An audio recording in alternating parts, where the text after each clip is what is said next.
CM serious అవడంతో అధికారులు కదిలారు. కామారెడ్డి జిల్లా కలెక్టర్ ఆశిష్ మున్సిపాలిటీ పరిధిలోని సరంపల్లి రెసిడెన్షియల్ స్కూల్ విజిట్ చేశారు. విద్యార్థులతో కలిసి అక్కడే టిఫిన్ చేశారు ఆయన. విద్యార్థులకు నాణ్యమైన భోజనం, మంచి విద్య అందించాలని ఉపాధ్యాయులకు సూచించారు జిల్లా కలెక్టర్ ఆశిష్ షాంగ్వాల్. రెసిడెన్షియల్ స్కూల్ కాలేజీలో విద్యార్థుల సంఖ్య, విద్యా బోధన అంశాలను అడిగి తెలుసుకున్నారు.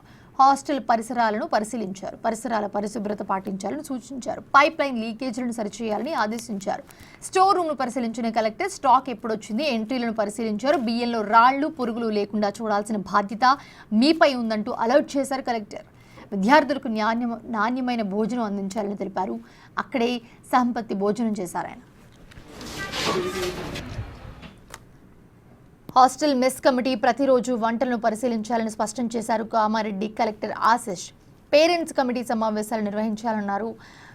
10th ఇంటర్ విద్యార్థులకు ప్రత్యేక క్లాసులు తీసుకోవాలని తెలిపారు. భోజనం, నిత్యావసర సరుకులపై ప్రిన్సిపల్ పర్యవేక్షణ ఉండాలన్నారు.